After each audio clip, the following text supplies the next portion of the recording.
ਸੰਤ ਰਾਮਪਾਲ ਜੀ ਮਹਾਰਾਜ ਇੱਕ ਅਜਿਹੇ ਮਹਾਨ ਸੰਤ ਜਿਨ੍ਹਾਂ ਨੇ ਆਪਣੀ ਸਤ ਭਗਤੀ, ਤਤਵ ਗਿਆਨ, ਕਰੁਣਾ ਅਤੇ ਸੇਵਾ ਦੇ ਬਲ ਤੇ ਸਮਾਜ ਵਿੱਚ ਨਵੀਂ ਮਿਸਾਲ ਕਾਇਮ ਕੀਤੀ ਹੈ। ਸੰਤ ਰਾਮਪਾਲ ਜੀ ਮਹਾਰਾਜ ਜੀ ਦੇ ਅਗਵਾਈ ਵਿੱਚ ਉਹਨਾਂ ਦੇ ਸਾਰੇ ਸਤਲੋਕ ਆਸ਼ਰਮ ਤੋਂ ਸਮਾਜ ਕਲਿਆਣ ਦੇ ਅਦਭੁਤ ਕਾਰਜਾਂ ਨੇ ਸਮਾਜ ਨੂੰ ਸੁਨਹਿਰੇ ਭਵਿੱਖ ਦੀ ਇੱਕ ਨਵੀਂ ਉਮੀਦ ਦਿਖਾਈ ਹੈ। ਸੰਤ ਰਾਮਪਾਲ ਜੀ ਮਹਾਰਾਜ ਜੀ ਤੋਂ ਨਾਮ ਦੀਕਸ਼ਾ ਲੈਣ ਤੋਂ ਬਾਅਦ ਲੱਖਾਂ ਲੋਕਾਂ ਦੀਆਂ ਲਾਇਲਾਜ ਬਿਮਾਰੀਆਂ ਜਿਵੇਂ ਕੈਂਸਰ ਅਤੇ ਏਡਜ਼ ਆਦਿ ਠੀਕ ਹੋਈਆਂ। ਸੰਤ ਜੀ ਦੇ ਗਿਆਨ ਤੋਂ ਪ੍ਰੇਰਿਤ ਹੋ ਕੇ ਉਹਨਾਂ ਦੇ ਅਨੁਯਾਈਆਂ ਨੇ ਲੱਖਾਂ ਯੂਨਿਟ ਖੂਨ ਦਾਨ ਕੀਤਾ।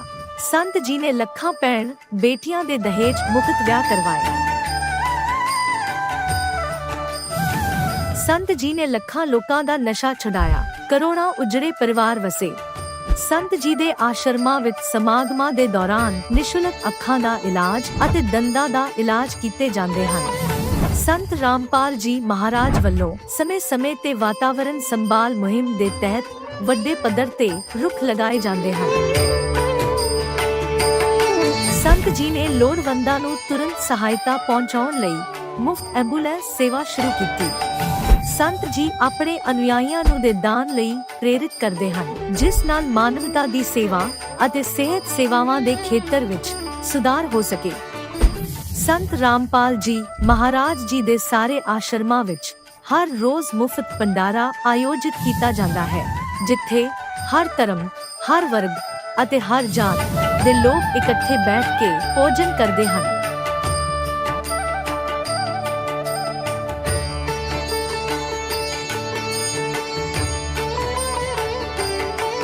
ਸੰਤ ਰਾਮਪਾਲ ਜੀ ਮਹਾਰਾਜ ਦੇ ਆਸ਼ਰਮਾਂ ਵਿੱਚ ਹਜ਼ਾਰਾਂ ਬਜ਼ੁਰਗਾਂ ਨੂੰ ਸਨਮਾਨ ਅਤੇ ਪਿਆਰ ਨਾਲ ਜੀਵਨ ਜਿਉਣ ਦਾ ਮੌਕਾ ਮਿਲਦਾ ਹੈ। ਉਹਨਾਂ ਦੇ ਖਾਣ, ਰਹਿਣ ਅਤੇ ਸਿਹਤ ਦੀ ਪੂਰੀ ਜ਼ਿੰਮੇਵਾਰੀ ਸੰਤ ਰਾਮਪਾਲ ਜੀ ਮਹਾਰਾਜ ਚੱਕਦੇ ਹਨ। ਅਨਾਥ ਬੱਚਿਆਂ ਲਈ ਸੰਤ ਰਾਮਪਾਲ ਜੀ ਮਹਾਰਾਜ ਦੇ ਸਾਰੇ ਆਸ਼ਰਮ ਕਿਸੇ ਵਰਦਾਨ ਤੋਂ ਘੱਟ ਨਹੀਂ ਹਨ। ਇੱਥੇ ਉਹਨਾਂ ਨੂੰ ਪੜ੍ਹਾਈ, ਸੰਸਕਾਰ ਅਤੇ ਭਵਿੱਖ ਲਈ ਬਿਹਤਰ ਮੌਕੇ ਪ੍ਰਦਾਨ ਕੀਤੇ ਜਾਂਦੇ ਹਨ। ਚਾਹੇ ਹੜ੍ਹ ਹੋਵੇ, ਭੂਚਾਲ ਹੋਵੇ ਜਾਂ ਮਹਾਮਾਰੀ, ਸੰਤ ਰਾਮਪਾਲ ਜੀ ਮਹਾਰਾਜ ਅਤੇ ਉਹਨਾਂ ਦੇ ਅਨੁਯਾਈ ਲੋੜਵੰਦਾਂ ਲਈ ਸਭ ਤੋਂ ਅੱਗੇ ਖੜੇ ਰਹਿੰਦੇ ਹਨ। ਕੋਵਿਡ ਮਹਾਮਾਰੀ ਦੇ ਦੌਰਾਨ ਸੰਤ ਰਾਮਪਾਲ ਜੀ ਮਹਾਰਾਜ ਦੇ ਆਸ਼ਰਮਾਂ ਤੋਂ ਕਰੋੜਾਂ ਲੋਕਾਂ ਲਈ ਖਾਣਾ, ਦਵਾਈਆਂ ਅਤੇ ਜੀਵਨ ਰੱਖਿਅਕ ਸਮੱਗਰੀ ਉਪਲਬਧ ਕਰਵਾਈ ਗਈ। ਚਾਹੇ ਗਰੀਬਾਂ ਦੀ ਮਦਦ ਹੋਵੇ ਜਾਂ ਸ਼ੋਸ਼ਿਤ ਅਤੇ ਪੀੜਿਤ ਵਰਗ ਦੇ ਹੱਕਾਂ ਅਤੇ ਸਨਮਾਨ ਦੀ ਲੜਾਈ, ਸੰਤ ਰਾਮਪਾਲ ਜੀ ਮਹਾਰਾਜ ਨੇ ਹਮੇਸ਼ਾ ਹੀ ਉਹਨਾਂ ਦੀ ਦਬੀ ਆਵਾਜ਼ ਨੂੰ ਸਰਕਾਰਾਂ ਤੱਕ ਪਹੁੰਚਾਇਆ ਹੈ ਅਤੇ ਉਹਨਾਂ ਨੂੰ ਉਚਿਤ ਨਿਆਂ ਦਿਵਾਉਣ ਵਿੱਚ ਅਹਿਮ ਭੂਮਿਕਾ ਨਿਭਾਈ ਹੈ। ਸਮਾਜ ਵਿੱਚ ਅਧਿਆਤਮਿਕ ਅਤੇ ਸਮਾਜਿਕ ਮੁੱਲਾਂ ਪ੍ਰਤੀ ਜਾਗਰੂਕਤਾ ਲਿਆਉਣ ਲਈ ਸੰਤ ਰਾਮਪਾਲ ਜੀ ਮਹਾਰਾਜ ਹਰ ਕਦਮ ਤੇ ਮਾਨਵਤਾ ਦੇ ਸੱਚੇ ਸੇਵਕ ਸਾਬਤ ਹੋਏ ਹਨ। ਸੰਤ ਰਾਮਪਾਲ ਜੀ ਮਹਾਰਾਜ ਦਾ ਜੀਵਨ ਸਾਨੂੰ ਸਿਖਾਉਂਦਾ ਹੈ ਕਿ ਸੱਚੀ ਸੇਵਾ ਉਹੀ ਸੇਵਾ ਹੈ ਜੋ ਨਿਸਵਾਰਥ ਭਾਵ ਨਾਲ ਕੀਤੀ ਜਾਵੇ। ਆਓ ਅਸੀਂ ਵੀ ਇਸ ਸੇਵਾ ਦੇ ਮਹਾਨ ਕਾਰਜ ਵਿੱਚ ਇਸ ਮਹਾਨ ਸੰਤ ਨਾਲ ਜੁੜੀਏ ਅਤੇ ਸੰਤ ਰਾਮਪਾਲ ਜੀ ਮਹਾਰਾਜ ਤੋਂ ਨਾਮ ਉਪਦੇਸ਼ ਲੈ ਕੇ ਆਪਣੇ ਜੀਵਨ ਨੂੰ ਧਨ ਬਣਾਈਏ।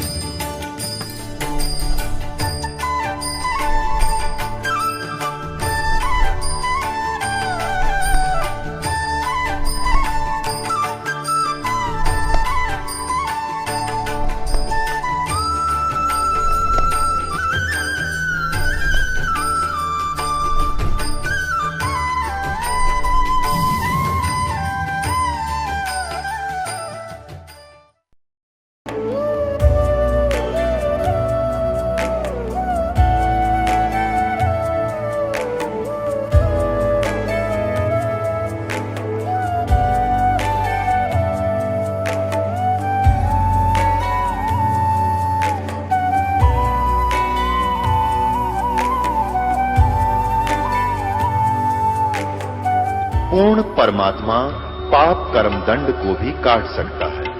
अभी तक जिस भी संत व महापुरुष से मिले उन्होंने यही बताया कि पाप कर्म फल भोगने से ही समाप्त होगा।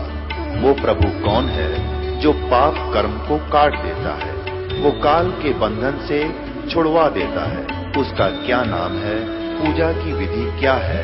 कृपया अवश्य सुनिए जगत गुरु तत्वदर्शी संत रामपाल जी महाराज के अमृत वचन। दर्शकों, आप में से अधिकांश लोग श्री ब्रह्मा जी, श्री विष्णु जी और श्री शंकर की भक्ति करते होंगे, पर क्या आपने कभी सोचा है कि आपका भक्ति स्तर क्या है? माखन लाल जी, उत्तर प्रदेश के एक साधारण निवासी, कहते हैं कि जब वे इन देवताओं की भक्ति करते थे, उनका भक्ति मार्ग शून्य था। जी हाँ दर्शकों, आपने सही सुना, शून्य। भले ही वे भक्ति करते थे, लेकिन कोई आध्यात्मिक ज्ञान या शांति प्राप्त नहीं हुई थी। जीवन में संघर्ष था, संतानहीनता, आर्थिक तंगी और नशे की बुरी लत ने उन्हें जकड़ लिया था। डॉक्टरों पर पैसा खर्च हुआ, पर लाभ कुछ नहीं। फिर एक दिन उन्हें एक आध्यात्मिक पुस्तक मिली, जिससे उन्हें सही मार्गदर्शन मिला। इस ज्ञान ने न सिर्फ उनके जीवन की दिशा बदली, बल्कि उनकी आंतरिक शांति और उनकी आत्मा को पूर्ण जागृत भी किया। धीरे धीरे उनकी सभी समस्याएं दूर हो गईं। आज माखन लाल जी एक सुखी और स्वस्थ जीवन जी रहे हैं और उनके जीवन में आध्यात्मिक समृद्धि आ चुकी है। तो आइए सुनते हैं माखन लाल जी के जीवन की यह अद्भुत कहानी, उन्हीं की जुबानी। नमस्कार सर। नमस्कार सर, क्या नाम है आपका? माखन लाल। माखन लाल जी, आप कहाँ से हैं? बिलसंडा जिला पीलीभीत, यूपी से। संत रामपाल जी महाराज से नाम दीक्षा आपने कब ली? 3/7/2012 को नाम दीक्षा ली। संत रामपाल जी महाराज से नाम दीक्षा लेने से पहले क्या आप कोई भक्ति साधना भी करते थे? संत रामपाल जी महाराज से जुड़ने से पहले हम भक्ति मार्ग को बिल्कुल जानते भी नहीं थे, बिल्कुल शून्य थे। ब्रह्मा विष्णु महेश की जो भक्ति चलती है उसी में परंपरा हम लोग लगे रहते थे थोड़ा बहुत, बस। तो फिर क्या कारण बना कि आप संत रामपाल जी महाराज की शरण में आए? कारण ये बना सर, हम दुकान पर बैठे थे, हमें पुस्तक प्राप्त हुई ज्ञान गंगा। वो मैंने पढ़ी, उसको समझा और फिर मैं आश्रम पे गया, संत रामपाल जी के नाम दीक्षा ली। सर, संत रामपाल जी महाराज से नाम दीक्षा लेने के बाद क्या आपको लाभ भी प्राप्त हुए? सर्वप्रथम आध्यात्मिक ज्ञान हुआ। दूसरा लाभ ये हुआ, हमारे कोई संतान नहीं थी, 10-12 साल करीब शादी को हो गए थे। मैंने पीलीभीत में, बरेली में अच्छे ऊँचों अपनी औकात के हिसाब से हर डॉक्टर को दिखाया, लेकिन 1-1.5 लाख रुपए खराब कर दिया। धीरे धीरे हमारी परिस्थिति इतनी ख़राब होती चली गई कि अपना जीवन निर्वाह चलाना भी मुश्किल हो गया। तो मैंने वो मतलब दवाई छोड़ दी। संत रामपाल जी महाराज की पुस्तक मिली, उसके माध्यम से मैंने भक्तों के अनुभव देखे, तो मैं मात्र सिर्फ उस उद्देश्य से पहुंचा कि मुझे एक संतान हो जाए। सिर्फ इस हिसाब से मैं 2012 को गुरु जी से नाम दीक्षा ली। नाम लेने के बाद गुरु जी से मैंने प्रार्थना की, गुरु जी हमारे को, संत रामपाल जी महाराज जी गुरु जी हमारे हैं, उनसे मैंने कहा गुरु जी मेरा कोई संतान नहीं है। गुरु जी ने कहा बेटा भक्ति कर, संतान हो जाएगी। ऐसे चलते रहे, भक्ति करते रहे, परमात्मा की ऐसी दया हुई, एक लड़की का जन्म हुआ। पीलीभीत SK अग्रवाल के यहाँ बड़े ऑपरेशन से, तो वहाँ मैं गया, मेरे परिवार से कोई नहीं गया था, मैं अकेला था। मैंने और भक्तों को फ़ोन किया, मैंने भगत जी ऐसी बात है, पहला चांस, मुझे इस बारे में कोई जानकारी भी नहीं थी।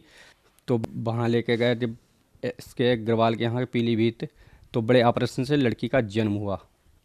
उसी दौरान डॉक्टर कह रहे थे इसे 3 बोतल का खून की ज़रूरत पड़ेगी। अब मैं वहाँ अकेला था, मेरी तो समझ में नहीं आ रहा कि मैं क्या करूँ। तो परमात्मा को मन ही मन में याद किया, है मालिक अब मैं क्या करूँ, इस शरीर में इतना खून भी नहीं मैं दे सकूँ अपनी पत्नी को। तो कोई बात नहीं, परमात्मा ने वो जैसे तैसे समाधान किया, ना कोई ज़रूरत पड़ी ना कोई बात हुई। साधारण ऑपरेशन से लड़की का जन्म हुआ। अभी कुछ दिन पहले संत रामपाल जी से मैंने प्रार्थना करी थी कि गुरुजी मुझे मकान और प्लस दुकान बनवानी है, मेरे पास हैसियत इतनी नहीं है, मैं कैसे बनवाऊं। और दुकान मकान मेरा बिल्कुल कंडम था, पिताजी ने बनवाया, वो पिताजी भी गुजर गए। अब मकान दुकान तो कंडम हो ही जाएगी। ये कंडम होने के बाद फिर गुरुजी ने कहा बेटा तू बनवा, मैं तेरे साथ हूँ। मैंने वो स्टार्ट कर दिया। परमात्मा की दया से वो आज टनाटर मकान दुकान दोनों कंप्लीट हो गए। अब सारा परिवार उसी में रह रहा है, कोई दिक्कत नहीं है मालिक की दया से। सर, क्या आप नशा भी करते थे? मैं दारू भी पीता था, मांस मदिरा भी खाता था, और गुटखे तो इतना सा खाता था कि शाम को या दिन में खाना खाऊं, खाना के तुरंत ऐसी तलब लगती थी कि पुड़िया, इतनी पुड़िया, इतनी पुड़िया।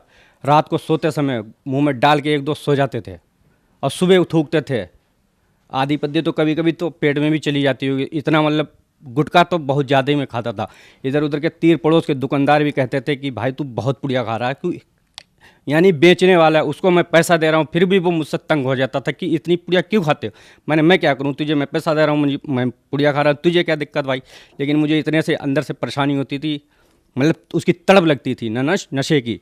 तो गुरुजी की दया से वो पान पुड़िया सारी छूट गई। उस दिन से आज का दिन है, मैं अगर कोई गुटखा खाने वाला मेरी दुकान पे भी आ जाए तो उससे भी हाथ जोड़ के कहता हूँ, भाई चेहरा अपना एक साइड से कर ले, मुझे महक आती है। और एक समय वो था कि बगैर पुड़िया में रह नहीं पाता था। कोई भी कार्य करता था तो पुड़िया होना चाहिए, पुड़िया के बगैर मैं कोई कार्य भी नहीं कर सकता था, कि शरीर मेरा फेल हो जाता था। लेकिन आज इतनी दुर्गंध आती, कोई बीड़ी पीने वाला भी आ जाए तो उससे भी मैं कहता हूँ, भाई तू एक साइड हट जा, मुझे काम भी नहीं कर मिलता, क्योंकि मैं इलेक्ट्रॉनिक मिस्त्री हूँ, छोटी सी दुकान है हमारी, मैं टीवी सीडी इस चीज़ का रिपेयरिंग कारीगर हूँ। परमात्मा की दया से बहुत से ऐसे चमत्कार हुए हमारे। सर, संत रामपाल जी महाराज से नाम दीक्षा लेने के बाद आपको बहुत सारे लाभ प्राप्त हुए। तो जो लोग आज आपको टीवी पर देख रहे हैं वो भी किसी न किसी बीमारी से ग्रस्त हैं या आप ही की तरह उनके भी संतान नहीं है, उनके लिए आप क्या कहना चाहेंगे? उनके लिए संदेश तो हम नहीं दे सकते, एक तो प्रार्थना ही कर सकते हैं हाथ जोड़ से कि संसार में हमारे जैसे जाने कितने बंदे होंगे जिनका संतान नहीं है। आज अगर वो संत रामपाल जी महाराज जी की शरण में चले जाएं और शास्त्र अनुकूल जो भक्ति वो देते हैं गुरुजी, अगर वो भक्ति करोगे तो 1 से 1% लाभ होगा। चाहे किसी प्रकार की कोई प्रॉब्लम हो, हर चीज़ की दवाई है गुरुजी के पास। संत रामपाल जी महाराज से नाम दीक्षा कैसे प्राप्त की जा सकती है? संत रामपाल जी से महाराज से दीक्षा प्राप्त करने का एक आसान तरीका है। चैनल पर सत्संग आता, नीचे पीली पट्टी में नंबर आते हैं, फ़ोन नंबर, उससे आप कांटेक्ट करें। आपका फ़ोन आश्रम पे लगेगा, आश्रम से आप जिस क्षेत्र के रहने वाले होंगे आपको वहाँ का एड्रेस दे दिया जाएगा। हर जगह गुरुजी ने नामदान सेंटर खोल रखे हैं, चाहे पीलीभीत हो, बरेली हो, दिल्ली, बम्बई, कहीं भी हो, XYZ, हर जगह आप कहीं के भी रहने वाले हों आपको नाम दीक्षा निःशुल्क प्राप्त होगी, एक पैसा भी आपका खर्च नहीं होगा। धन्यवाद सर। सत साहिब। अब जगत गुरु तत्वदर्शी संत रामपाल जी महाराज जी के सत्संग के माध्यम से उस अद्वितीय आध्यात्मिक ज्ञान के बारे में जानते हैं जिसके माध्यम से आप भी प्राप्त कर सकते हैं ऐसे आध्यात्मिक, मानसिक और भौतिक सुख जो अभी तक आपने सिर्फ मीराबाई, ध्रुव, प्रहलाद जैसे कुछ ही भक्तों की जीवन कथा में सुने होंगे। अब सुनिए तत्वदर्शी संत के संग शास्त्र अनुकूल भक्ति सत्संग, ऐसा अद्वितीय आध्यात्मिक ज्ञान जिसका है सर्वधर्मों के पवित्र शास्त्रों में प्रमाण। अब नीरू ने सोचा कि ये मानती नहीं और घर ते बेघर करवाएगी, बालक रहना नहीं। उसने अपने जीवन में पहली बार अपनी पत्नी की तरफ हाथ किया थप्पड़ मारने के लिए, रोते हुए कि तू जिद्दी होगी, मैं तेरी हर बात को मानता आया हूं, इस कारण के हमारे संतान नहीं है कि तेरी आत्मा दुख ना पा जा, इसलिए तू जिद्दी होगी, हट करने लगी है, मेरी एक नहीं मानती है, और छोड़ इस बालक को। यूं हाथ किया ही था, परमात्मा बोले जो गोदी में थे, कहने लगे नीरू सावधान हो। अब नीरू रुक गया, डर गया कि दे कोई भूत है, प्रेत है, कि फरिश्ता है। बालक बोल पड़ा और कहा कि मुझे घर ले चलो, तुम्हारा कोई आपत्ति नहीं आएगी, मैं तुम्हारे लिए आया हूं। और नो बालक बोल पड़े कलजा पाट जा। वो तो चुप हो गया, कत्ती सांस नहीं निकाला और आगे आगे हो लिया, अपनी धोती ठाक है।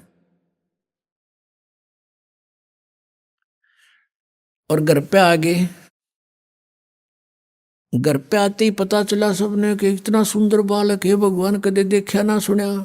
सारे नगर की औरतें आदमी देखना हुए, राजा तक भी आए, वहां का जो राजा था दिल्ली का वो भी देखने आया कि इतना सुंदर बालक। ये भूल भाल गए कि कौन हर कितने लाइनों तो बता दिया कि वहाँ लहर तारा तालाब में मिला है कमल के फूल पे। फिर परमात्मा की लीला थी, किसी के मन में दूसरी भावना नहीं आने दी। अब इसके विषय में परमात्मा की पुण्यात्मा, जैसे तुलसीदास जी ने श्री रामचंद्र जी की लीला को लाखों वर्ष के बाद एज इट इज चित्रार्थ कर दिया अपनी लैंग्वेज में, चौपाइयों के माध्यम से, श्लोकों के माध्यम से। और जो ही ऐसे ही गरीबदास साहिब जी को परमात्मा मिले थे सन 1727 में, गांव छुड़ानी, जिला झज्जर, हरियाणा के अंदर। और वहाँ से उनकी आत्मा को सचखंड और ऊपर के सारी व्यवस्था, अपनी शक्ति, अपनी सामर्थ्य, अपने सतलोक में जहाँ वो मालिक रहते हैं तीसरे स्थान पर, वो सबसे परिचित करा के उनको वापस छोड़ा था और उनका ज्ञान योग खोल दिया था, उनको दिव्य दृष्टि दे दी थी। उस पिछली घटनाओं को गरीबदास साहिब जी ने वहाँ बैठे देख देख कर चलचित्र की तरह देख रहे थे और बोल रहे थे और लिखने वाला लिख रहा था। उस वाणी को दास आपको सुनाता है। उसके अंदर कितनी प्यारा व्याख्या की है। रामानंद आनंद में काशी नगर मंझारे, देश द्राविड छोड़ कर वो आए पुरी विचार। यानी भारतवर्ष में इस काशी शहर की बहुत महिमा है, बहुत प्राचीन महिमा है। और काशी शहर के ब्राह्मण लोग ऐसे ठग हो गए थे, दुनिया को भ्रमित करते थे, ऊत बूत की पूजाएं बताते थे, जंतर मंत्र आधारित कर दिया था। महर्षि रामानंद ये ब्राह्मण थे, इन्होंने देखा उस पवित्र नगरी का हाल, तो वहाँ आकर रहने का विचार किया कि इन लोगों का कुछ उत्थान करूं, उद्धार करूं, इनकी बुद्धि उठाऊं, वेदों और गीता और पुराणों के आधार से इनको साधना बताऊं। तो स्वामी रामानंद जी ने भी बहुत सा सुधार करने की चेष्टा की। 1400 शिष्य बना दिए ऋषि के, तुम वेदों पुराणों का प्रचार करो, जैसा भी उनको ज्ञान था वो ज्ञान दिया। तो रामानंद जी भी वहां आ चुके थे। 84 बंधन कटे किन्नी कल्प कबीरे, भवन चतुर्दश लोक सब ये टूटे जम जंजीरी।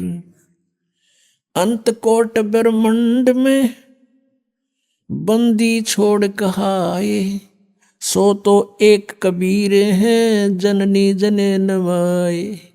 गरीबदास साहिब कह रहे हैं कि ये कबीर हैं जो माँ से जन्म नहीं हुआ था।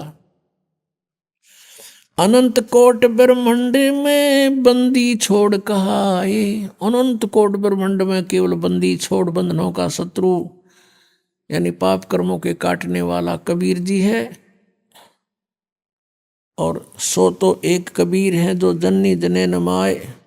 शब्द स्वरूप साहेब धनी, शब्द सेंद सब माही, बाहर भीतर रम रहा जहां तहां सब ठाई। अब जैसे ये अज्ञानी लोग कहा करते थे कि परमात्मा निराकार है, वो दिखाई नहीं देता, इसलिए वो अंतर्यामी है। यदि भगवान साकार हो तो अंतर्यामी नहीं हो सकता। पुण्यात्माओं, आज के विज्ञान में हमने ये भी आसानी तो समझ में आ जाएगा कि अंतर्यामी की परिभाषा होती है। जैसे एक्सरे की मशीन बाहर होता पूरा लठलों का, और वो अंदर की चेस्ट की सारी बातों को जान लेता है, उसकी बाहर सब कुछ जान लेता है, इसमें क्या क्या रोग है। अल्ट्रासाउंड की मशीन साकार है और अंतर्यामी है, वो अंदर की सब बीमारियों को ढूंढ लेती है, कहाँ डिफेक्ट है। जब एक मनुष्य की बनाई हुई एक तकनीक यानी एक यंत्र अंतर्यामी हो सकता है, भगवान जिसने मनुष्य बनाया वो अंतर्यामी नहीं हो सकता। तो वो ऐसे अंतर्यामी है कि वो उनका उस परमात्मा की शक्ति सर्वव्यापक है। परमात्मा एक देशीय साकार है। अनंत कोट ब्रह्मांड का एक रति नहीं भारे, सतगुरु पुरुष कबीर हैं ये कुल के सिरजनहारे। जल तल पृथ्वी गगन में वो बाहर भीतर एक है, पूर्ण ब्रह्म कबीर हैं वो अवगत पुरुष अलेख। सेवक हो के उतरे इस पृथ्वी के माही, जीव उदाहरण जगत गुरु बार बार बलि जाही। अब आदरणीय गरीबदास साहिब कहते हैं सेवक हो के उतरे, दास बन के हमारे एक नौकर की तरह रहा करते थे। सेवक हो के अवतरे, वहां से उतरे, नीचे आए, गमन करके गति करके आए। सेवक हो के उतरे इस पृथ्वी के माही, किस कारण से आए? जीव उदाहरण जगत गुरु बार बार बलि जाही। जीवों का उद्धार करने के लिए वो जगत गुरु, सारी सृष्टि को ज्ञान देने वाले अकेले को कबीर भगवान। काशीपुरी कष्ट किया उतरे अदर अधारे, मोमिन को मुजरा हुआ वहां जंगल में दीदारे। अपने आत्माओं परमात्मा को नारायण कहा करते थे। हमने सोचा करते विष्णु जी नारायण है कि जल के ऊपर से नाग की सैया के ऊपर लौट रहे हैं। असली नारायण तो ये थे कि ये जब भी लीला करते हैं जल के ऊपर आकर विराजमान होते हैं। इसके विषय में वेद क्या बताते हैं देखिएगा। पुणात्माओं, वेदों में भगवान की महिमा है और परमात्मा जो लीला करता है उनकी जीवनी इन वेदों में, ग्रंथों में विद्यमान है। देखिएगा यजुर्वेद, इसका अनुवादक है वेद मूर्ति तपोनिष्ठ पंडित श्री राम शर्मा आचार्य, अनुवादक है इसका। ये संपादक ये वही है श्री राम शर्मा जी। प्रकाशक है ब्रह्म वर्चस शांति कुंज हरिद्वार उत्तरांचल में। इसमें देखिएगा ये है 13 अध्याय 13वां अध्याय।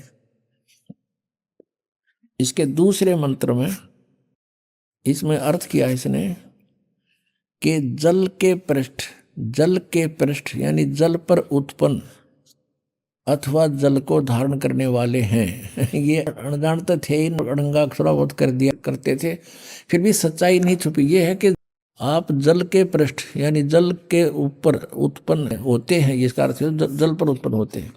इनको अनुवाद नहीं करना है तो वही बात समझ लो कि जैसे कोई फॉरेनर हिंदी सीख ले और वो फिर रामायण ले जावे यहाँ से अपने देश में, और उन दूसरे अंधकतीय ना आती हिंदी, उन हिंदी वो खुद हिंदी जानने वाला और रामायण की कथा से वो परिचित नहीं, अनुवाद फिर अड़ंगाए करेगा उसका, वो कुछ भी ना करना उसने। तो ऐसा कर रखा है इन्होंने। अब प्रसंग है कि काशीपुरी कष्ट किया ये उतरे अदर अधारे, मोमन को मुजरा हुआ ये जंगल में दीदारे, कोट किरण शशि भान सुधि आसन अदर विमाने, परसत पूर्ण ब्रह्म को शीतल पिंड और प्राण। कहते हैं कोट कर्ण शशि भान शुद्ध है, इतना सुंदर शरीर परमात्मा का। कहते हैं और परसत पूर्ण ब्रह्म को शीतल पिंड और प्राण है। जब उस माई ने परमात्मा को बालक रूप में गोदी में लिया, कहते हैं उसकी आत्मा और शरीर एकदम शांत हो गया। यानी सभी जो ताप थे, कोई प्रभाव था संस्कारवश, वो सब एकदम दूर भाग गया भगवान के वहाँ आते ही, और उसको एकदम नारी खुशी। पहली खुशी तो ये कि पुत्र मिल गया, और फिर भगवान जैसे बर्फ है, बर्फ पर वैसे भी हाथ रखा जा तो भी अपना प्रभाव दिखाती है, ऐसे ही परमात्मा वहाँ अपना प्रभाव दिखा रहे थे। उसके विषय में गरीबदास जी बता रहे हैं, गोद लिया मुख चूम कर हेम रूप झलकंते, जगर मगर काया करे जैसे दमक पद्म अनंत। इतना सुंदर श्री परमात्मा का। गोद लिया मुख चूम कर, मुंह चूम्या यानी मुंह को से प्यार किया अपने बच्चे को जैसे न प्यार करते हैं। और कहते हेम रूप झलकंत, परमात्मा का इतना सुंदर शरीर जैसे वाइट, जैसे हिम माने बर्फ, हेम रूप बर्फ जैसी सुंदर सफेदी।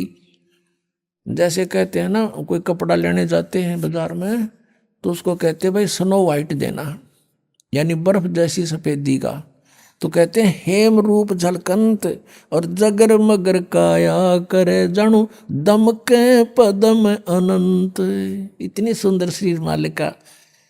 कई बार देखते हैं ना, कई गोरा सा रंग हो किसी बालक का, व्यक्ति का, नो क्या करें इसका न्यारा नूर है भाई, इसके चेहरे का नूर है न्यारा है। तो वैसे वो नूर मालिक का ऐसा चमक रहा था।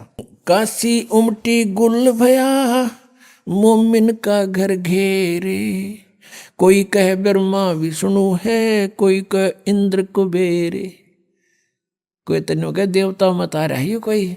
इतना ऐसा तो कोई बालक देखा ना सुना हमने, ऐसा शरीर मालिक का। क्योंकि यजुर्वेद अध्याय नंबर 40 के मंत्र नंबर 8 में इसी परमात्मा के इसी शरीर की जानकारी है कि वो कबीर मनीषी सप्रियागात, यानी वो प्रियागात माने पहला देहधारी है, लेकिन उसका शरीर वो पहला देहधारी है।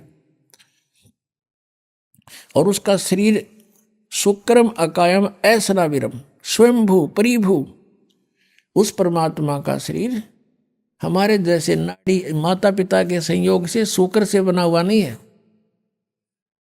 उनका शरीर बिना नाड़ियों का और हमारे जैसी पांच भौतिक काया रहित है, स्वयंभू है वो।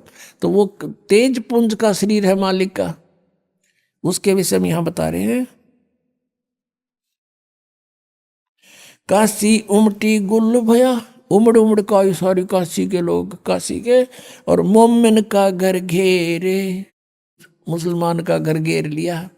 कोई कह ब्रह्मा विष्णु है, कोई कह इंद्र कुबेर, कोई कह वरुण धर्मराय है, कोई कहत है ईश, 16 कला सुभान गति, कोई कह जगदीश। भक्ति मुक्ति ले उतरे ये, मेटन तीनों तापे, मोमिन का डेरा लिया, उसको कहे कबीरा बाप। कहते हैं भक्ति और मुक्ति लेकर वह उतरे थे भगवान, अपने सतलोक से चल कर आए थे। और मेटन तीनों ताप, उस मालिक की भक्ति से, उसके दिए द्वारा मंत्र से हमारे तीनों ताप नष्ट हो सकते, ना इन वेदों वर्णित विधि से नहीं हो सकते। वो 5वां वेद देने आए थे। और मोमिन का डेरा लिया, कहे कबीरा बाप।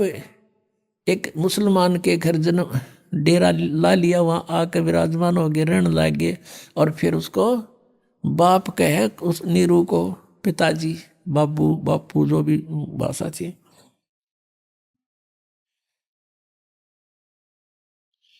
अब दूध न पीवे न अन्न भखे, न पालने झूलनते, अधर अमान ध्यान में वो कमल कला फूलनते।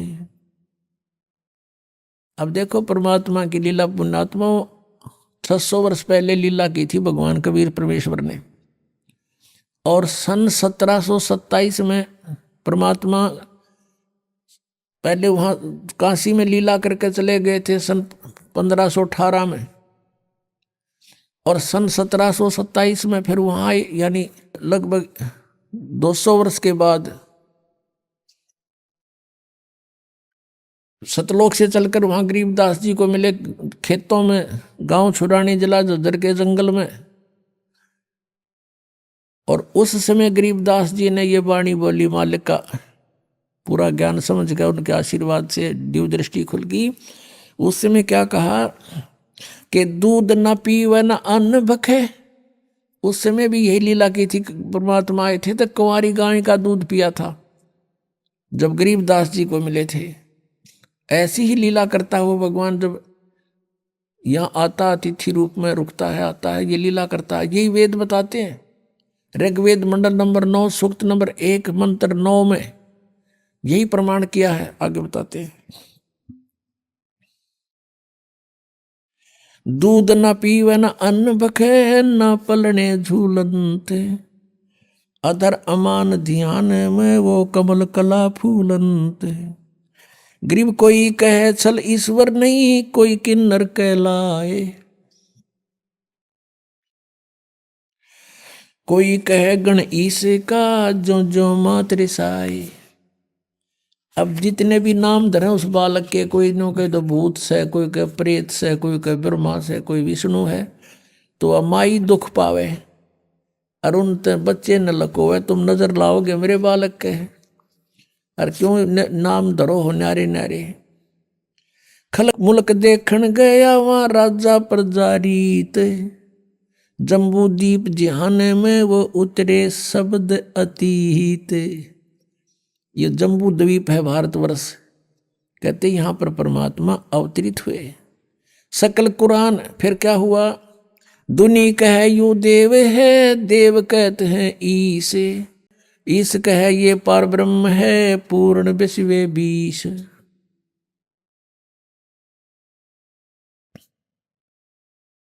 अपनात्मा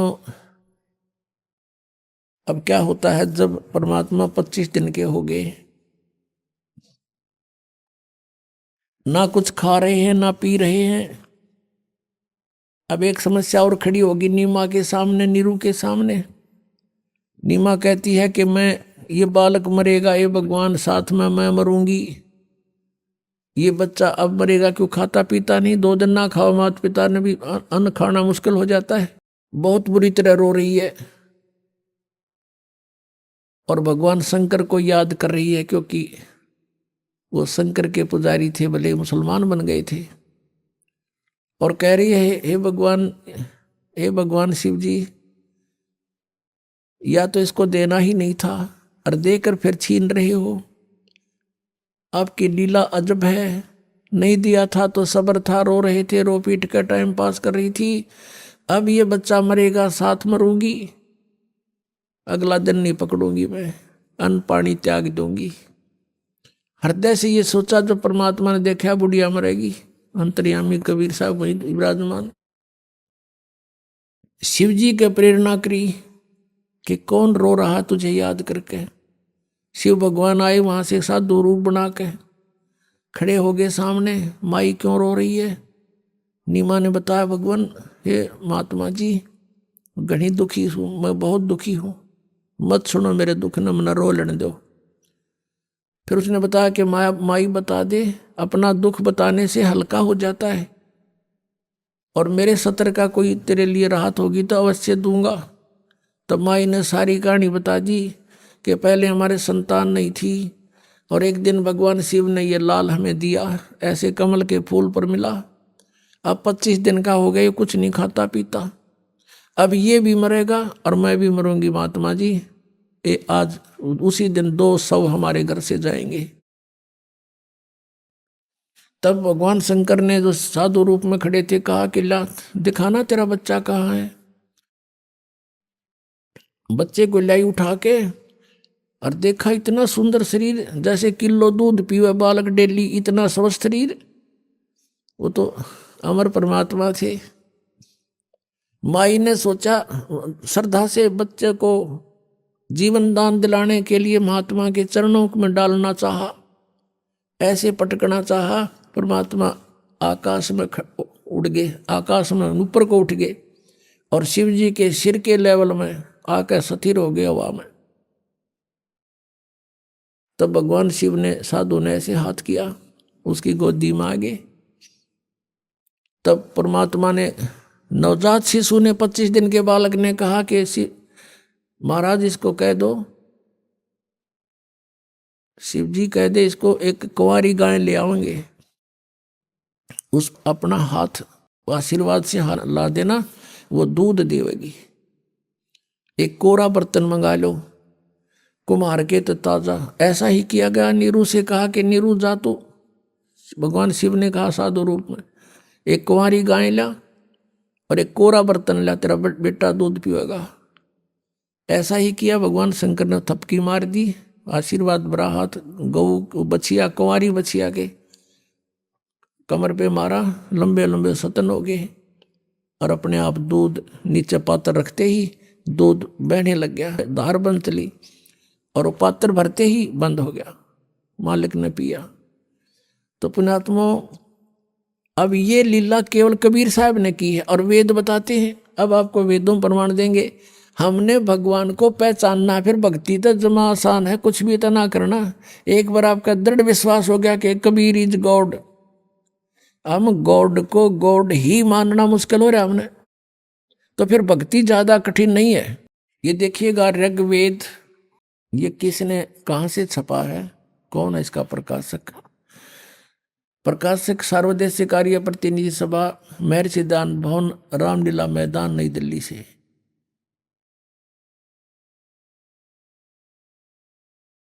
ये इसके मुद्रक हैं, Prince offset printers, 1510 Pataudi house, Daryaganj, नई दिल्ली से।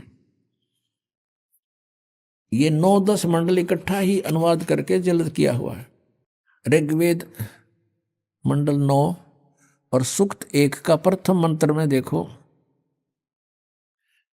इसमें वेद के मूल पाठ में ऐसा ही है। और इन्होंने कहा कि हे सोम स्वभाव परमात्मन, यानी परमात्मा की महिमा चल रही है। इनकी गड़बड़ी जो थी, इन्होंने गलती की अनुवादकर्ताओं ने, कि भगवान निराकार है, इसलिए कहीं अर्थों के अनर्थ करना चाहा, उसको सिद्ध करने के लिए यहां से दिखा रहा है दास। अब 2 नंबर मंत्र में हे परमात्मन आप, भगवान की महिमा चल रही है।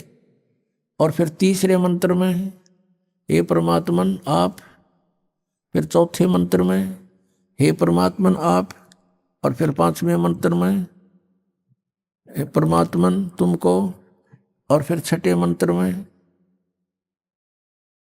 हे परमात्मन। अब 7वां में याद आ गई इनके, दानंद तो निराकार बताया करता, अगर तन लिखा है इसका, उसमें लिख दिया उस पुरुष को, या ना लिखना उस परमात्मा को। और फिर 8वें में देखो, यह लिख दिया उस पुरुष को, यहाँ लिखना था उस परमात्मा को, परमेश्वर को। अब ये भी कंसेप्ट क्लियर करते हैं। अब वर्तमान के अंदर इन वेदों की ठेकेदारी इन आर्य समाजियां ले रखी है, और महर्षि दयानंद को ये महाविद्वान मानते हैं। अब वेदों का अनुवाद इन्होंने कर रखा है।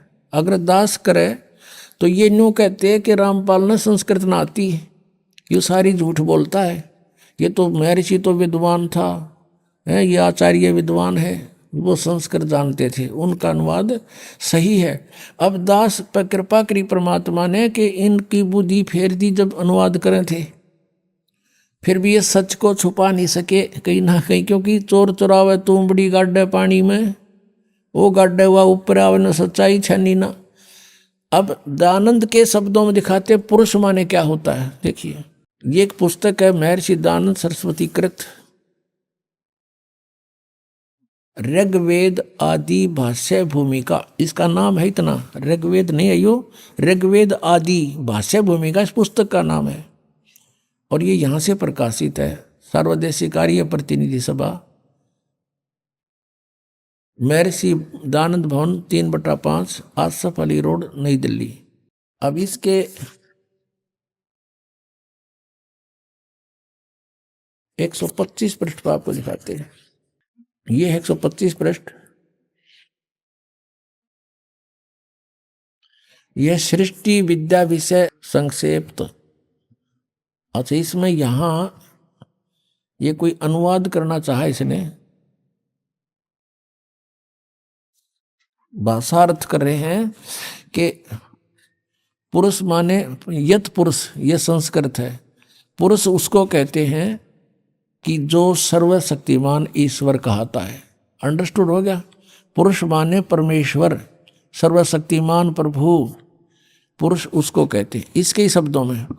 अब हम फिर आते हैं ऋग्वेद के उसी मंडल में, ऋग्वेद मंडल नंबर 9 सूक्त नंबर 1 मंत्र नंबर अब 8 और 9 में यहां इन्होंने पुरुष लिख दिया, तो पुरुष का अर्थ परमेश्वर ही होता है। देखिएगा ये ऋग्वेद हम फिर पढ़ रहे हैं, वही जो अभी आपको दिखाया था थोड़ी देर पहले, ये वही मंडल है। ऋग्वेद मंडल नंबर 9 और सूक्त नंबर 1। अब मंत्र नंबर 6 तक तो इन्हें लिख दिया परमात्मा, और आगे इनने सोचिए तो बात बिगड़े, पहले शुरू कर दिया उस पुरुष को, उस परमेश्वर को ये करना था। यहाँ देखो 8वें में उस पुरुष को उग्र गतियां प्रेरणा करती हैं और भासमान शरीर को यानी बहुत सुंदर तेजोमय शरीर को वह पुरुष यानी वह परमात्मा, जैसा दान दापे बता रहा पुरुष माने परमेश्वर, वह परमात्मा प्राप्त होता है। तो निराकार कहाँ रहा भगवान, ये निराकार कहा करते, यहाँ देखिएगा। और फिर ये भी निर्णय दिया है इसमें, शरीर धारण करता है और जिसमें 3 प्रकार से दूसरों का वारण करने वाला मधुमेह शरीर मिलता है। अब यहाँ देखिए 9वां ऋग्वेद मंडल नंबर 9 सूक्त नंबर 1 मंत्र नंबर 9 में ये मूल पाठ में शिशु नाम है, शिशुम यानी शिशु बालक रूप।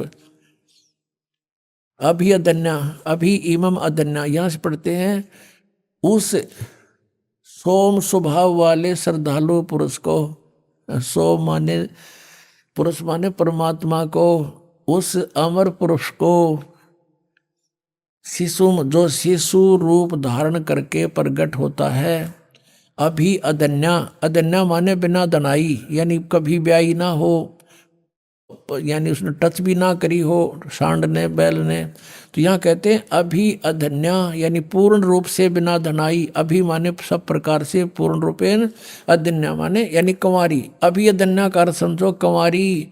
देनव माने गौवें, कंवारी गौवों से उसकी तृप्ति करती है। भावार्थ है कि परमात्मा जब शिशु रूप धारण करके प्रकट होता है, उसके पालन की लीला, परिवर्ष की लीला कंवारी गौओं से होती है। अंडरस्टूड, इतना ही काफी है। अपने आत्माओं, ये तो वेदों में लिखा है, वेद तो बहुत पुरातन ग्रंथ माने जाते हैं, और परमात्मा ने ये लीला 600 वर्ष पहले की, और प्रत्येक युग में ऐसे ही करते हुए, इसलिए उनको नारायण कहते हैं कि नार माने जल, आयन माने वहाँ विराजमान होने वाला, और भगवान सारे अन्न पानी में रहेगा। कोई नौका तो नारायण है जल में रहता नहीं, वो यहाँ जब आता है एक सरोवर में कमल के फूल के ऊपर, उस जल के ऊपर विराजमान होता है, इसलिए वो नारायण, ये है वो नारायण कबीर साहब। अब ये 600 वर्ष पहले जो लीला हुई थी और लिपिबद्ध की थी धर्मदास साहब जी ने, वो कबीर सागर नाम है उसका, मालिक की लीलाओं का, उनकी वार्ता का। अब कबीर सागर में प्रमाणित करते हैं कि ये लीला भगवान ने खुद देखी थी आके। इन सभी सदग्रंथों से हमने भगवान परमात्मा को पहचानना है, और फिर भक्ति करेंगे डट के, फिर निसंशय होकर के भक्ति किया करेंगे। ये थोड़े से दिन की बात है, पूरे विश्व में ये बात आप पर सेट हो जाएगी कि सचमुच परमात्मा एक ही है, हम एक पिता की संतान हैं। पूरी पृथ्वी पर हम एक ही प्राणी हैं, एक ही पिता की संतान है, और मोक्ष सभी को चाहिए, यहाँ से छुटकारा सबको चाहिए। तो सबको यही साधना करनी पड़ेगी, और कोई विश्व में विकल्प नहीं रहेगा, क्योंकि ज्ञान से जानकारी होती है हमारे को। अब ज्ञान ऐसा निर्मल हो गया, इसमें संशय नहीं रहा कि हु इज गॉड, कौन है वो परमात्मा। Kabir is God. ये देखो, ये कबीर सागर है, खेमरा श्री कृष्ण दास प्रकाशन बंबई से। ये कबीर पंथी का ही कबीर सागर, ज्ञान सागर प्रथम खंड, कबीर पंथी भारत पथिक स्वामी युगलानंद बिहारी द्वारा पुरस्कृत, इसके द्वारा संशोधित। मुद्रक एवं प्रकाशक हैं खेमरा श्री कृष्ण दास, अध्यक्ष श्री वेंकटेश्वर प्रेस, खेमरा श्री कृष्ण दास मार्ग बंबई। अब इसके इसी ज्ञान सागर में, ये ज्ञान सागर है, और पृष्ठ नंबर 74 पे है, ये पृष्ठ है इनका 74 पे। अब यहां लिखा है, सुन जुल्हा मन भयो आनंदा, जिमी चकोर पायो निशी चंदा, ले सुत चले हर्ष मन कीन्या, तासो पुन अस बोल ही दीन्या।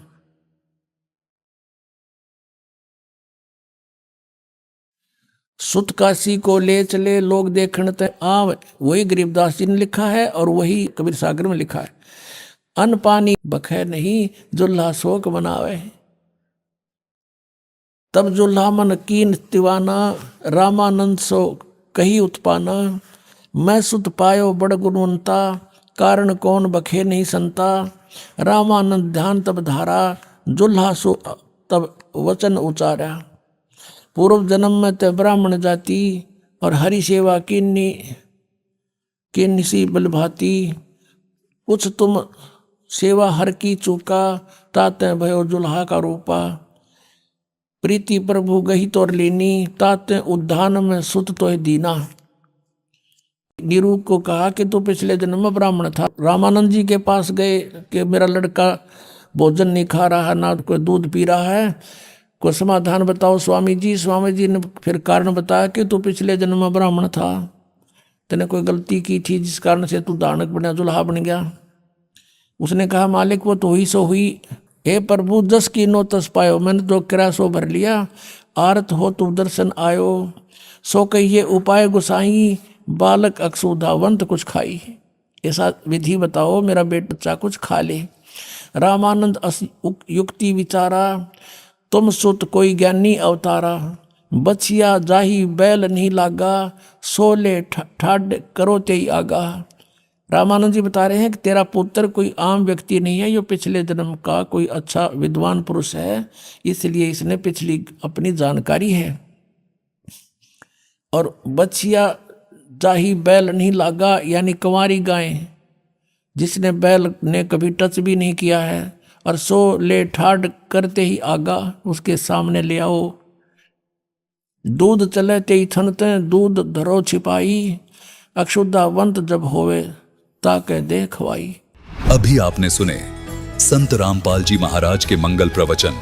आइए अब सुनते हैं संत रामपाल जी महाराज से नाम दीक्षा लेकर सतभक्ति करके अद्भुत लाभ प्राप्त करने वाले अनुयायी के विचार। नमस्कार जी। सत ਸਾਹਿਬ ਜੀ। ਕੀ ਨਾਮ ਹੈ ਜੀ ਤੁਹਾਡਾ? ਸਤਨਾਮ ਦਾਸ ਜੀ। ਸਤਨਾਮ ਜੀ, ਕਿੱਥੋਂ ਆਏ ਹੋ ਤੁਸੀਂ? ਹਾਂਜੀ, ਪਿੰਡ ਮੇਰਾ ਮੁਜ਼ੱਫਰਪੁਰ ਹੈ ਜੀ, ਜ਼ਿਲ੍ਹਾ ਸ਼ਹੀਦ ਭਗਤ ਸਿੰਘ ਨਗਰ ਹੈ ਜੀ। ਸਤਨਾਮ ਜੀ, ਸੰਤ ਰਾਮਪਾਲ ਜੀ ਮਹਾਰਾਜ ਜੀ ਤੋਂ ਨਾਮ ਉਪਦੇਸ਼ ਲੈਣ ਤੋਂ ਪਹਿਲਾਂ ਤੁਸੀਂ ਕੀ ਭਗਤੀ ਸਾਧਨਾ ਕਰਦੇ ਸੀ? ਸਰ ਅਸੀਂ ਦੇਵੀ ਦੇਵਤਿਆਂ ਦੀ ਪੂਜਾ ਕਰਦੇ ਸੀ। ਸਾਡਾ ਸਾਰਾ ਪਰਿਵਾਰ ਜਿਹੜਾ ਆ ਸਾਰੀ ਦੇਵੀ ਦੇਵਤਿਆਂ ਦੀ ਪੂਜਾ ਕਰਦੇ ਸੀ। ਸਾਡੇ ਪਿਤਾ ਜੀ, ਸਾਡੇ ਦਾਦਾ ਜੀ ਦੇਵੀ ਦੇਵਤਿਆਂ ਦੀ ਪੂਜਾ ਕਰ ਰਹੇ ਸੀ। ਅਤੇ ਉਸ ਤੋਂ ਬਾਅਦ ਵਿੱਚ ਮੈਂ ਲੱਕੜ ਦਾ ਕੰਮ ਕਰਦਾ ਜੀ। ਮੈਂ ਲੁਧਿਆਣੇ ਚਲਾ ਗਿਆ। ਲੁਧਿਆਣੇ ਜਾ ਕੇ ਕੁਛ ਮੈਨੂੰ ਭਗਤ ਮਿਲੇ, ਜਾ ਕੇ ਦਿਵਿਆ ਜੋਤੀ ਜਾਗਰਤੀ ਸਥਾਨ ਦੇ ਵਿੱਚ ਜਿਹੜੇ ਕਿ ਨਾਮਦਾਨ ਲਿਆ ਹੋਇਆ ਸੀ ਨੂਰ ਮਹਿਲ ਵਾਲਿਆਂ ਤੋਂ, ਅਤੇ ਉੱਥੇ ਉਹਨਾਂ ਦੇ ਨਾਲ ਜੁੜਿਆ ਜੀ। ਮੈਂ ਸੰਨ 92 ਦੇ ਵਿੱਚ ਮੈਂ ਦਿਵਿਆ ਜੋਤੀ ਜਾਗਰਤੀ ਸੰਸਥਾਨ ਤੋਂ ਨਾਮਦਾਨ ਲਿਆ ਜੀ। ਅਤੇ ਨਾਮਦਾਨ ਲਿਆ, ਉਸ ਤੋਂ ਬਾਅਦ ਵਿੱਚ ਸਾਡੇ ਜਿਹੜਾ ਘਰ ਦੇ ਹਾਲਾਤ ਸੀ ਉਹ ਠੀਕ ਨਹੀਂ ਹੋਏ। ਸੰਨ 2002 ਦੇ ਵਿੱਚ ਮੈਂ ਦਿਵਿਆ ਜੋਤੀ ਜਾਗਰਤੀ ਸਥਾਨ ਜਿਹੜਾ ਆ ਉਹ ਛੱਡ ਦਿੱਤਾ ਜੀ। ਉਸ ਤੋਂ ਬਾਅਦ ਵਿੱਚ ਫਿਰ ਦੇਵੀ ਦੇਵਤਿਆਂ ਦੀ ਅਸੀਂ ਪੂਜਾ ਕਰ ਰਹੇ ਸੀ, ਅਤੇ ਘਰ ਦੇ ਜਿਹੜੇ ਹਾਲਾਤ ਆ ਸਾਡੇ ਵਿਗੜਦੇ ਗਏ, ਅਤੇ ਮੇਰੀ ਮਿਸੇਜ ਜਿਹੜੀ ਆ ਉਹ ਬਿਮਾਰ ਹੋ ਗਏ ਸੀ। ਅਤੇ ਦੇਵੀ ਦੇਵਤਿਆਂ ਦੀ ਪੂਜਾ ਕਰਦੇ ਕਰਦੇ ਅਸੀਂ ਚੇਲਿਆਂ ਕੋਲੋਂ ਬਾਹਲਾ ਬਾਬਿਆਂ ਕੋਲ ਘੁੰਮਦੇ ਰਹੇ ਜੀ। ਉਸ ਤੋਂ ਬਾਅਦ ਵਿੱਚ ਹਾਲਾਤ ਸਾਡੇ ਕਾਫੀ ਵਿਗੜ ਗਏ ਜੀ। ਜਿਹੜੀ ਘਰ ਦੀ ਸਥਿਤੀ ਆ ਸਾਡੀ ਬਹੁਤ ਜ਼ਿਆਦਾ ਖਰਾਬ ਹੋ ਗਈ ਸੀ। ਇਸ ਤੋਂ ਇਲਾਵਾ ਸਰ ਮੈਂ ਫਿਰ ਚੇਲਿਆਂ ਕੋਲ ਚਲ ਗਿਆ, ਬਾਬਿਆਂ ਕੋਲ ਜਾ ਕੇ ਮੈਂ ਉਹਨਾਂ ਦੇ ਕੋਲੋਂ ਸਾਧਨਾ ਵਗੈਰਾ ਸਿੱਖੀਆਂ। ਜਦੋਂ ਸਾਧਨਾ ਸਿੱਖੀਆਂ ਅਤੇ ਉਹਨੇ ਮੈਨੂੰ ਚਿਲੇ ਵਗੈਰਾ ਦਿੱਤੇ, ਅਤੇ ਮੈਂ ਮਾਤਾ ਦਾ ਚਿਲਾ ਕੀਤਾ, ਫਿਰ ਕੁਛ ਬਾਬਿਆਂ ਦੇ ਚਿਲੇ ਕੀਤੇ ਹੈਗੇ। ਦਰਿਆ 'ਤੇ ਜਾ ਕੇ 41 ਦਿਨ ਜਾ ਕੇ ਮੈਂ ਸਾਧਨਾ ਵਗੈਰਾ ਕੀਤੀਆਂ। ਉਹਨਾਂ ਤੋਂ ਵੀ ਮੈਨੂੰ ਕੁਛ ਨਹੀਂ ਲਾਭ ਮਿਲੇ ਜੀ, ਔਰ ਹੋਰ ਅਸੀਂ ਪਰੇਸ਼ਾਨ ਹੋ ਗਏ ਜੀ। ਸਤਨਾਮ ਜੀ, ਜਦੋਂ ਤੁਸੀਂ ਬਚਪਨ ਤੋਂ ਹੀ ਦੇਵੀ ਦੇਵਤਿਆਂ ਦੀ ਸਾਧਨਾ ਕਰ ਰਹੇ ਸੀ, ਫਿਰ ਤੁਸੀਂ ਸ਼੍ਰੀ ਆਸ਼ੂਤੋਸ਼ ਜੀ ਮਹਾਰਾਜ ਜੀ ਨੂੰ ਆਪਣਾ ਗੁਰੂ ਵੀ ਬਣਾਇਆ। ਉਹ ਤੋਂ ਬਾਅਦ ਤੁਸੀਂ ਖੁਦ ਵੀ ਦਰਿਆ ਆਦਿ ਦੇ ਉੱਪਰ ਜਾ ਕੇ 41 ਦਿਨ ਦੀਆਂ ਸਾਧਨਾ ਵੀ ਕੀਤੀਆਂ। ਫਿਰ ਤੁਸੀਂ ਸੰਤ ਰਾਮਪਾਲ ਜੀ ਮਹਾਰਾਜ ਜੀ ਦੀ ਸ਼ਰਨ ਵਿੱਚ ਕਿਵੇਂ ਆਏ? ਸਰ ਸੰਤ ਰਾਮਪਾਲ ਜੀ ਮਹਾਰਾਜ ਦੀ ਸ਼ਰਨ ਦੇ ਵਿੱਚ ਮੈਂ ਇਸ ਤਰ੍ਹਾਂ ਆਇਆ ਜੀ। ਕਿਸੇ ਦੇ ਘਰ ਦੇ ਵਿੱਚ ਮੈਂ ਲੱਕੜ ਦਾ ਕੰਮ ਕਰਦਾ ਸੀ, ਅਤੇ ਉੱਥੇ ਮਹਾਰਾਜ ਦਾ ਸਤਸੰਗ ਚੱਲਦਾ ਹੁੰਦਾ ਸੀ, ਅਤੇ ਉਹਨਾਂ ਦਾ ਸਤਸੰਗ ਸੁਣਿਆ, ਮੈਨੂੰ ਕੁਛ ਵਧੀਆ ਲੱਗਿਆ। ਅਤੇ ਘਰ ਦੇ ਵਿੱਚ ਜਾ ਕੇ ਮੈਂ ਆਪਣੇ ਘਰ ਵਿੱਚ ਜਾ ਕੇ ਜਦੋਂ TV ਚਲਾਇਆ, ਦੇਖਿਆ, ਸਤਸੰਗ ਸੁਣਿਆ।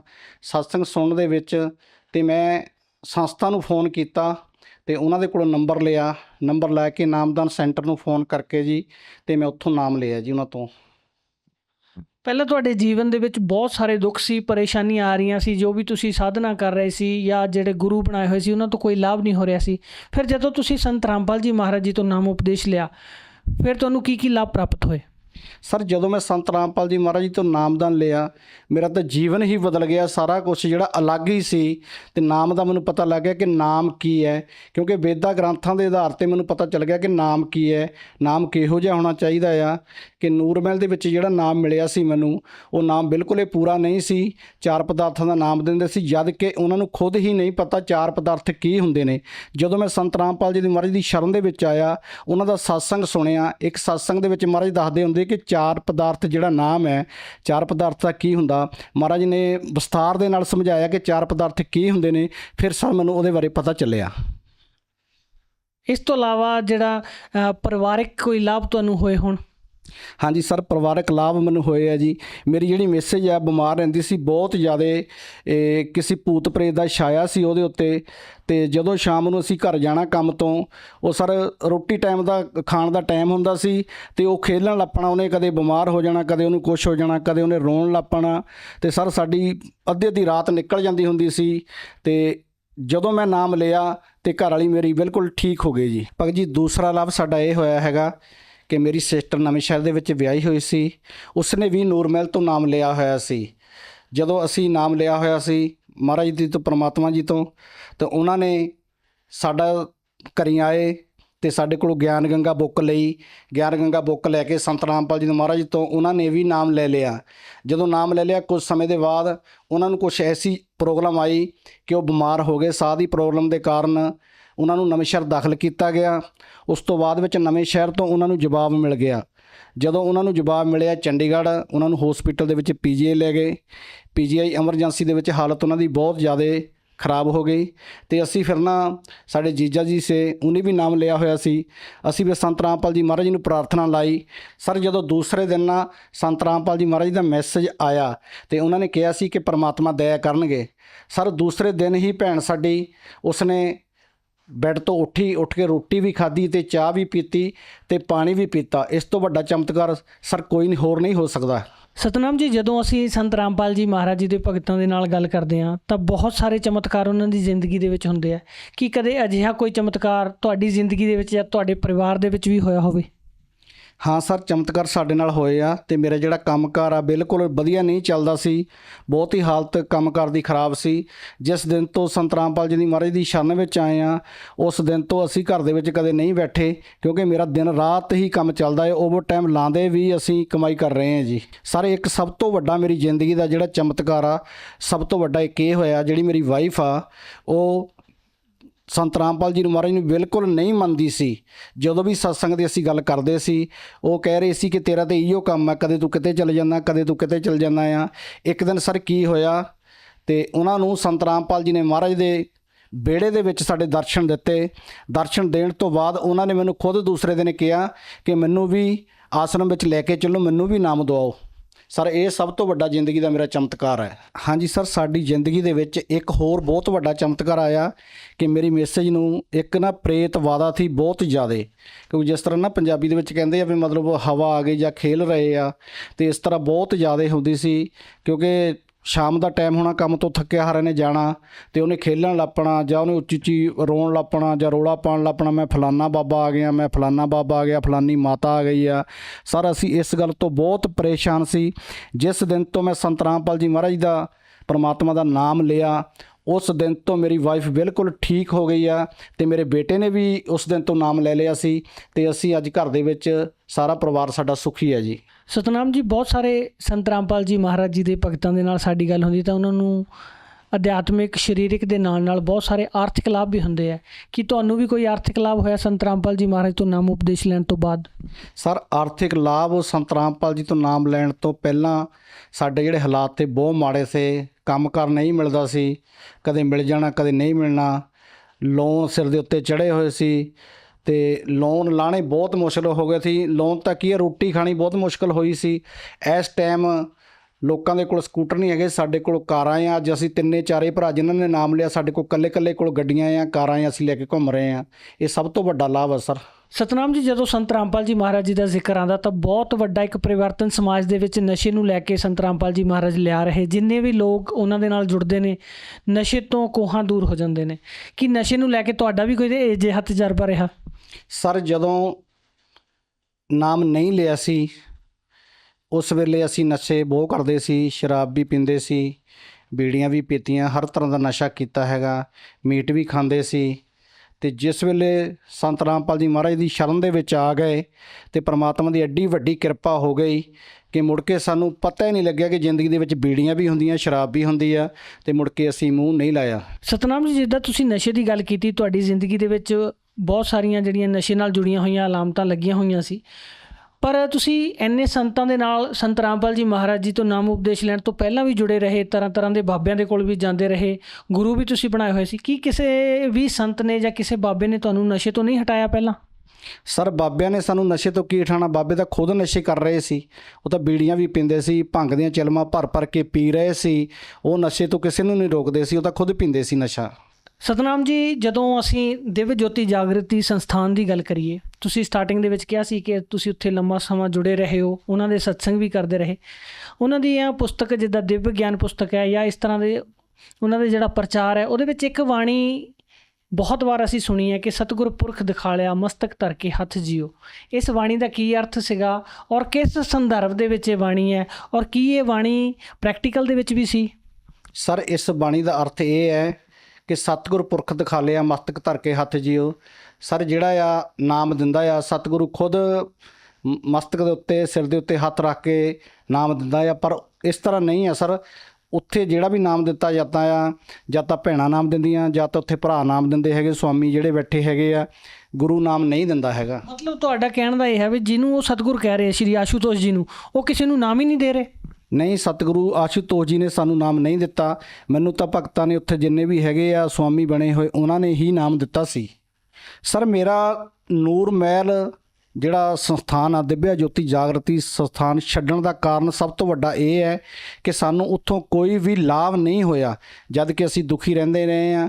ਇੱਕ ਉਸ ਤੋਂ ਇਲਾਵਾ ਕਿ ਉਹਨਾਂ ਨੇ ਇਹ ਕਿਹਾ ਸੀ ਕਿ ਮਾਲਾ ਨਹੀਂ ਪਾਣੀਆਂ, ਮਸਤਕ ਟਿੱਕਾ ਨਹੀਂ ਲਾਣਾ ਹੈਗਾ, ਜਦ ਕਿ ਉਹ ਗਲੇ ਦੇ ਵਿੱਚ ਮਾਲਾ ਖੁਦ ਪਾ ਰਹੇ ਆ, ਟਿੱਕੇ ਲਾ ਰਹੇ ਆ, ਸਾਰਾ ਕੁਝ ਬਾਣਾ ਪਾ ਰਹੇ ਆ ਉਹ, ਜਦ ਕਿ ਬਾਣਾ ਜਿਹੜਾ ਆ ਬਾਣੀ ਦੇ ਵਿੱਚ ਲਿਖਿਆ ਹੋਇਆ ਕਿ ਬਾਣਾ ਨਹੀਂ ਪਾਣਾ ਹੈਗਾ, ਮੱਥੇ ਤੇ ਟਿੱਕੇ ਨਹੀਂ ਲਾਣੇ ਹੈਗੇ, ਮਾਲਾ ਨਹੀਂ ਪਾਣੀ, ਇਹ ਖੁਦ ਉਹ ਆਪ ਕਰ ਰਹੇ ਆ। ਇਸ ਕਰਕੇ ਅਸੀਂ ਪਿੱਛੇ ਹਟ ਗਏ। ਕਿਸ ਬਾਣੀ ਦੇ ਵਿੱਚ ਇਹ ਸਾਰੀਆਂ ਚੀਜ਼ਾਂ ਮਨਾ ਸੀ ਸਤਨਾਮ ਜੀ? ਕੀ ਬਾਣੀ ਸੀ, ਕਿੱਥੇ ਲਿਖੀ ਹੋਈ ਸੀ?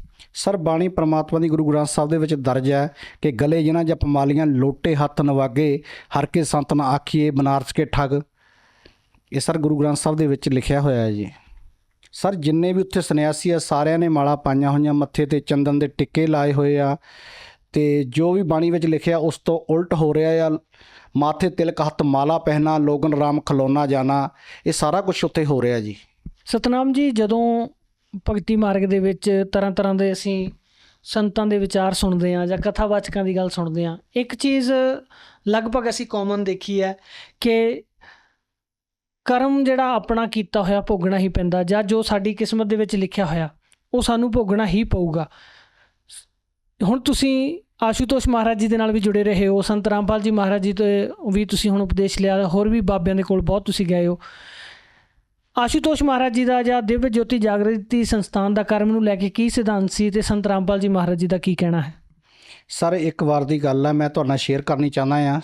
ਸਾਡੇ ਪਿਤਾ ਜੀ ਜ਼ਿੰਦਗੀ ਦੇ ਵਿੱਚ ਤਕਰੀਬਨ 60-70 ਸਾਲ ਬਿਮਾਰ ਰਹੇ ਆ ਕਿ ਉਹਨਾਂ ਨੂੰ ਚਮੜੀ ਦੀ ਜਿਹੜੀ ਪ੍ਰੋਬਲਮ ਸੀ, ਚਮੜੀ ਰੋਗ ਬਹੁਤ ਵੱਡਾ ਸੀ ਉਹਨਾਂ ਦਾ।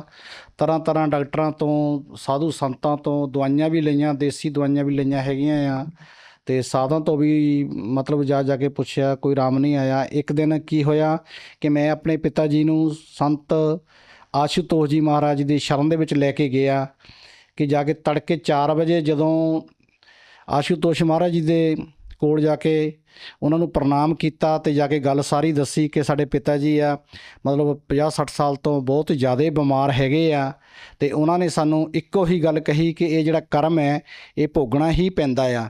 ਜਦ ਕਿ ਜਦੋਂ ਮੈਂ ਪਰਮਾਤਮਾ ਸੰਤ ਰਾਮਪਾਲ ਜੀ ਮਹਾਰਾਜ ਦੀ ਸ਼ਰਨ ਦੇ ਵਿੱਚ ਆਇਆ, ਉਹਨਾਂ ਤੋਂ ਨਾਮ ਦੀਕਸ਼ਾ ਲਈ, ਉੱਥੇ ਉਸ ਤੋਂ ਉਲਟ ਹੀ ਹੋ ਗਿਆ। ਉਸ ਵੇਲੇ ਪਤਾ ਲੱਗਿਆ ਸਾਨੂੰ ਕਿ ਜਿਹੜਾ ਸੰਤ ਹੁੰਦਾ ਆ, ਗੁਰੂ ਹੁੰਦਾ ਆ, ਉਹ ਕਰਮਾਂ ਨੂੰ ਕੱਟ ਦਿੰਦਾ ਹੈਗਾ ਆ। ਸਰ ਜਿਸ ਤਰ੍ਹਾਂ ਪਰਮਾਤਮਾ ਦੀ ਬਾਣੀ ਦੇ ਵਿੱਚ ਲਿਖਿਆ ਹੋਇਆ ਆ, ਮਾਸਾ ਘਟੇ ਨਾ ਤਿਲ ਵਧੇ, ਬਿਦਨਾ ਲਿਖੇ ਜੋ ਲੇਖ, ਸੱਚਾ ਸਤਿਗੁਰ ਮਿਟ ਕੇ ਉੱਪਰ ਮਾਰੇ ਮੇਖ। ਜਦੋਂ ਅਸੀਂ ਇਸ ਤਰ੍ਹਾਂ ਦੇ ਸ਼ਲੋਕ ਪਰਮਾਤਮਾ ਦੀ ਬਾਣੀ ਦੇ ਇੱਥੇ ਆ ਕੇ ਅਸੀਂ ਅੰਮ੍ਰਿਤ ਪ੍ਰਵਚਨ ਸੁਣੇ ਮਹਾਰਾਜ ਜੀ ਦੇ, ਉਸ ਵੇਲੇ ਸਾਨੂੰ ਪਤਾ ਲੱਗਿਆ ਕਿ ਜਿਹੜਾ ਸੱਚਾ ਸਤਿਗੁਰੂ ਹੁੰਦਾ ਆ ਉਹ ਸਾਰੇ ਦੁੱਖਾਂ ਦਾ ਨਾਸ਼ ਕਰ ਦਿੰਦਾ ਹੈਗਾ ਆ, ਕਿ ਇਹ ਜਿਹੜਾ ਆ ਸਾਨੂੰ ਕਿਸੇ ਪਾਸਿਓਂ ਵੀ ਇਹ ਸੁੱਖ ਨਹੀਂ ਮਿਲਿਆ ਜਿਹੜਾ ਸਾਨੂੰ ਅੱਜ ਸੁੱਖ ਸੰਤ ਰਾਮਪਾਲ ਜੀ ਦੀ ਮਹਾਰਾਜ ਦੀ ਸ਼ਰਨ ਦੇ ਵਿੱਚ ਆ ਕੇ ਮਿਲਿਆ। ਜੋ ਸਾਡੇ ਦਰਸ਼ਕ ਤੁਹਾਨੂੰ ਦੇਖ ਰਹੇ ਨੇ ਉਹਨਾਂ ਨੂੰ ਕੀ ਸੰਦੇਸ਼ ਦੇਣਾ ਚਾਹੋਗੇ? ਸਰ ਮੈਂ ਸੰਦੇਸ਼ ਨਹੀਂ ਦੇ ਸਕਦਾ, ਤੇ ਮੈਂ ਤਾਂ ਇੱਕ ਬੇਨਤੀ ਕਰ ਸਕਦਾ ਹਾਂ, ਇੱਕ ਉਸ ਮਹਾਰਾਜ ਦਾ, ਸੰਤ ਰਾਮਪਾਲ ਜੀ ਮਹਾਰਾਜ ਦਾ ਇੱਕ ਸੇਵਕ ਹਾਂ, ਇੱਕ ਦਾਸ ਹਾਂ। ਮੈਂ ਤਾਂ ਇਹੀ ਬੇਨਤੀ ਕਰੂੰਗਾ ਕਿ ਜਿਸ ਤਰ੍ਹਾਂ ਸਾਡਾ ਜ਼ਿੰਦਗੀ ਦੇ ਵਿੱਚ ਆਧਾਰ ਹੋਇਆ ਆ, ਅਸੀਂ ਨਸ਼ਿਆਂ ਤੋਂ ਮੁਕਤ ਹੋਏ ਆ, ਕਰਮ ਸਾਡੇ ਸਹੀ ਹੋਏ ਆ, ਇਸੇ ਤਰ੍ਹਾਂ ਉਹਨਾਂ ਲੋਕਾਂ ਨੂੰ ਵੀ ਸੰਤ ਰਾਮਪਾਲ ਜੀ ਦੀ ਮਹਾਰਾਜ ਦੀ ਸ਼ਰਨ ਦੇ ਵਿੱਚ ਆ ਕੇ ਉਹ ਨਾਮ ਲੈਣਾ ਚਾਹੀਦਾ ਆ, ਜਿਸ ਦੇ ਨਾਲ ਅਸੀਂ ਇਸ ਭਵ ਸਾਗਰ ਦੇ ਵਿੱਚੋਂ ਪਾਰ ਹੋ ਜਾਈਏ। ਧੰਨਵਾਦ ਜੀ। ਸਤਿ ਸਾਹਿਬ ਜੀ।